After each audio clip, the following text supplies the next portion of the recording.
Payment से लेके insurance से लेके इन्वेस्टमेंट तक, जियो is all set to disrupt several key fintech segments and pose a significant threat to existing players. दोनों startups को भी एंड BFSI कंपनीज को भी ये चैलेंज कर रहे हैं. There has been significant rise in bank credit for the past few months in the current financial year. Gross bank credit has increased by 19.8% year on year. Among this, NBFC has emerged as the leading contributor in the bank credit performance.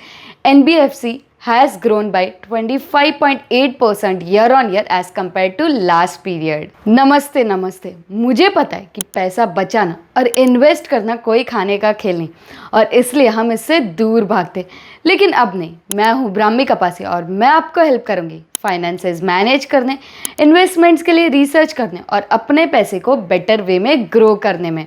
तो बिल्कुल देर मत करिए, आज ही channel को subscribe करिए और अपने financial game को स्ट्रॉन्ग करें. आज हम बात करेंगे जियो फाइनेंशियल सर्विसेज कंपनी के बारे में, जो रिसेंटली डीमर्ज हुआ है रिलायंस इंडस्ट्रीज से. ये एक नॉन बैंकिंग फाइनेंशियल कंपनी है और डीमर्जर के वक्त जिसके पास भी रिलायंस के शेयर्स थे, उसको जियो फाइनेंशियल्स के शेयर्स भी मिले हैं in the same quantity, that is 1:1. आज हम समझेंगे कि जियो फाइनेंशियल का बिजनेस मॉडल क्या है, उसके strength and weaknesses, share holding pattern, financial stats कैसे, वैल्यूएशन वाइज और टेक्निकली कंपनी कैसा परफॉर्म करी और इनके फ्यूचर प्लान्स क्या है. ये सारे टॉपिक्स मैं इस वीडियो में कवर करूँगी, तो एंड तक बने रहे.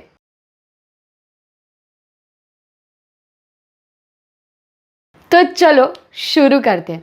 सबसे पहले जानते हैं कि जियो फाइनेंशियल सर्विसेज कंपनी का बिजनेस मॉडल क्या है. जियो फाइनेंशियल एक नॉन बैंकिंग फाइनेंस कंपनी है under the umbrella of Reliance. इनके 4 प्राइमरी सेगमेंट है. First, lending. JFS ऑफर करती है wide range of loans like micro loans, personal loans, small business loans, gold loans etcetera. इनका focus undeserved segment पे है like small businesses and rural areas. Second, insurance products. JFS is into the business of life insurance, health insurance, etc. ये customise और need based insurance solution provide करते हैं अपने customers को. Third, payments bank. इनका target overall financial landscape पर है with a focus on need of every customers. इनका एम है ये कैशलेस सिस्टम को सपोर्ट कर सके और अफोर्डेबल सोल्यूशन प्रोवाइड कर सके अपने कस्टमर्स को. Fourth, payment solution. ये डे टू डे प्रॉब्लम्स को एलिमिनेट करना चाहते हैं और इसलिए इनका इंटेंशन है to change the ecosystem of payments and facilitate quick and simple transactions. चलो अब चलते स्ट्रेंथ्स एंड वीकनेसेस पर. सबसे पहले बात करते हैं कंपनी के स्ट्रेंथ्स क्या है. फर्स्ट, रिलायंस ब्रांड नेमिंग काफ़ी रिलायबल और ट्रस्टेबल है और जियो के पास ओवर 439 मिलियन सब्सक्राइबर्स है, while Reliance retail has close to 250 million registered customers and 3 million merchants, जिसका फ़ायदा होगा जियो फाइनेंशियल सर्विसेज को. Second, JFS leverages digital platforms for loans, जिससे easily and smoothly loan process हो सके एफिशिएंट वे में. थर्ड, JFS केटर करता है ऐसे सेगमेंट को जहाँ वाइड स्कोप है because their target is undeserved community. ये थे कुछ कंपनी के स्ट्रेंथ्स. अब बात करते हैं वीकनेसेस की. फर्स्ट, कंपेयर टू पीयर्स इनका जो ऑफरिंग्स है वो अभी लिमिटेड है. सेकेंड, काफ़ी ज़्यादा डिपेंडेंस है रिलायंस जियो पर for customer acquisition and cross selling के लिए. Third, JFS faces competition from established players and new fintech companies. इसके अलावा NBFC सेक्टर में रेगुलेशंस काफ़ी स्ट्रिक्ट है which can hamper the growth of JFS. अब देखते हैं इनकी शेयर होल्डिंग स्ट्रक्चर कैसी है. Promoter holds 46.7%, FII holds 21.5% and mutual fund holds 4.7%. Overall, shareholding structure looks good to me. Future prospects की बात करें तो फर्स्ट, जियो ने साइन किया है joint venture with world's largest asset management company BlackRock to be on India's $540 billion mutual fund industry, जो currently dominated है by HDFC, ICICI, SBI etcetera. Second, Jio's partnership with BlackRock significant threat to big players like Zerodha, Groww, ET Money, IND Money, etc. Third, mister Ambani ने ये भी mention करा है कि they will deploy blockchain solution to make payments more secure and will also look into services around CBDC, that is central bank digital currency. And fourth, Reliance is also reportedly testing a Soundbox payment system which will be central to its plans to compete with payments app.